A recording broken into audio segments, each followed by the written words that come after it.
The summer of 1985 was huge for going to the drive-in. Seems like our parents took us every week. It was awesome. Blue slushies and hot dogs at the snack bar, spraying yourself with off and lighting those weird green smoke coils to keep the mosquitoes from eating you alive. Looking back, I realize our parents went to the drive-in for themselves and only brought us along because they were too cheap to spring for a babysitter. Like, we were 7, our sister was 6, yet look at the movies we wound up seeing. Oh hey, it's a double feature of Back to the Future and The Last Starfighter. That'll be perfect for the kids, right? But our parents were like, fuck that. We're gonna go see the new Stephen King movie, Cat's Eye, and Arnold Schwarzenegger and Red Sonja. Maybe the idea was we were supposed to fall asleep in the back seat of the car, not stay up till 1 in the morning watching the ultraviolet Rambo First Blood Part 2 and Gorefest Life Force.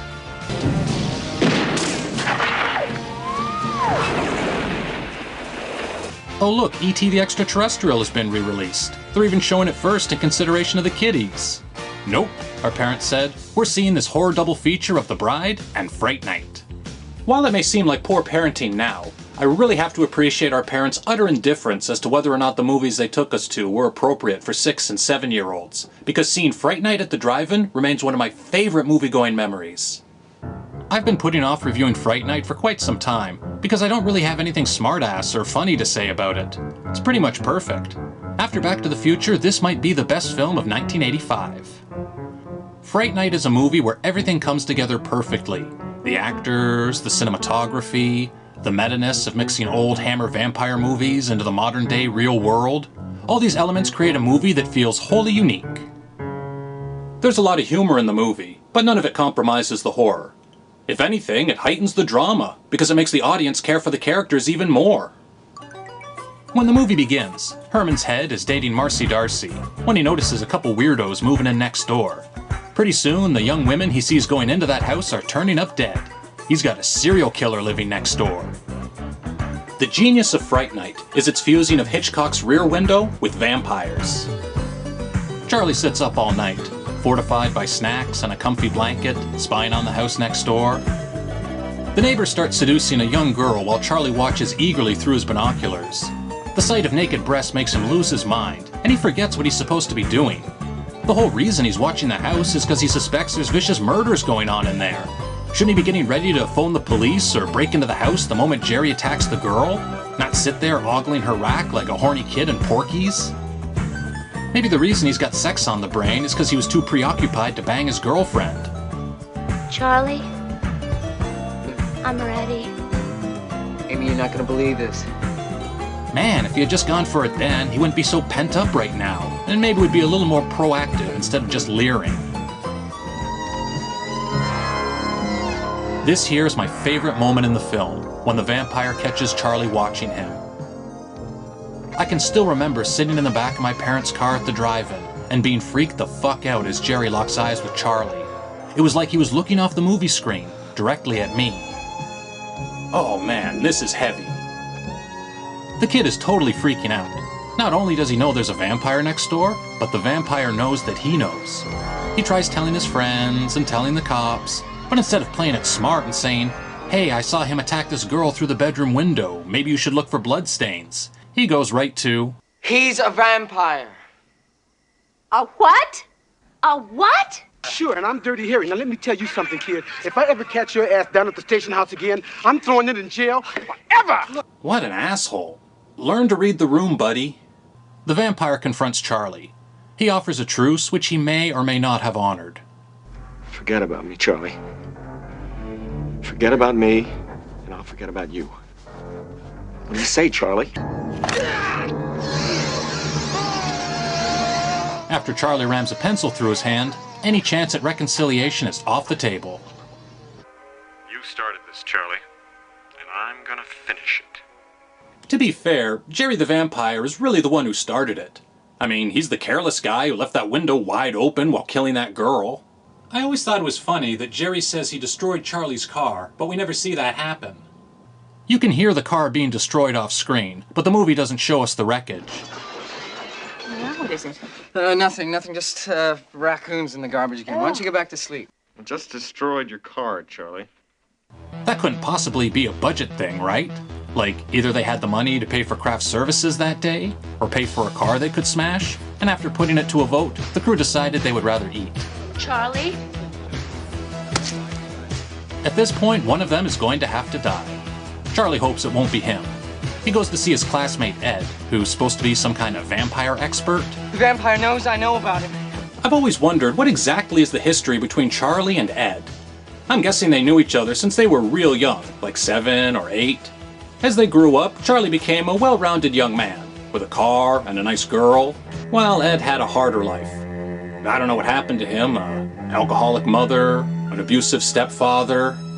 Probably did some weird, creepy shit like sacrificing a cat, and that's how he got the nickname Evil. Buzz off, evil. Call me anything you want. Since they've known each other since they were little kids, Charlie still hangs around Ed, but doesn't really treat him like a friend. Clearly looks down on him. You're sick. All this vampire talk has Amy and Ed convinced Charlie is off his rocker. Afraid he's going to kill this innocent man next door and ruin his life, they go to see Peter Vincent, once the star of numerous Hammer-style vampire movies, now the host of a cheesy late-night horror show called Fright Night.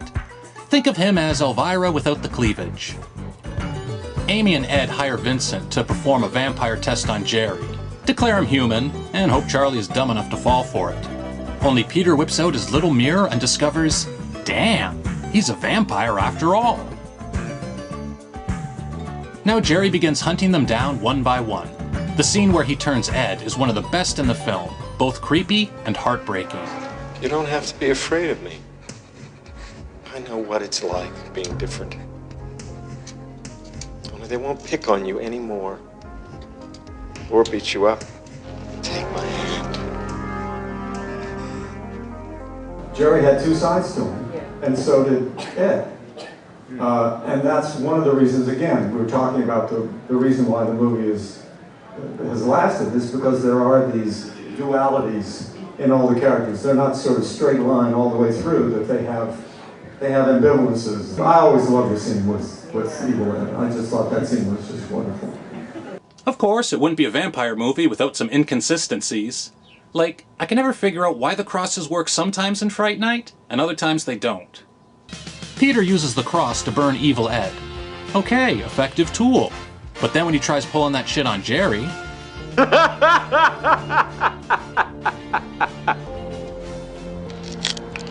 You have to have faith for this to work on me. What does that mean?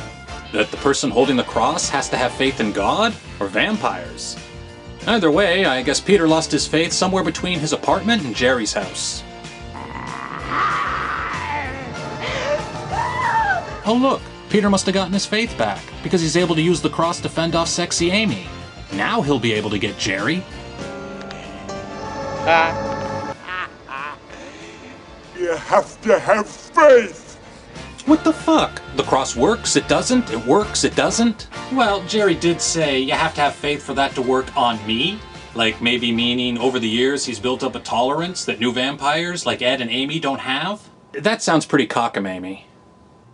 Anyhow, the on-again, off-again cross is small fries compared to the end of the movie. Peter tells Charlie they will be able to save Amy from vampirism if they can kill the vampire who turned her. Is it too late to save her? No. Not if we kill Danbridge before dawn. Spoiler alert, they kill Jerry. So Amy turns back to normal. All is groovy, right? Except for that last shot of Evil Ed watching Charlie from the house next door. How did that happen? He got killed with a stake through the heart. Well, maybe he survived because Peter pulled the stake out instead of leaving it there. Well, if that's true, shouldn't he have turned back to normal after Jerry was killed? Just like Amy? Oh, you're so cool, Brewster! Well, who's to say he didn't turn back to normal? Maybe he's just over there being a goofy weirdo, playing a prank on Charlie. Like those aren't even his eyes, he's just fooling around with a couple laser pointers. Hey, before we end, does anyone know what the deal is with Devo? They're listed in the end credits as having contributed the original song Let's Talk, which never appeared on any of their studio albums, only on the Fright Night soundtrack.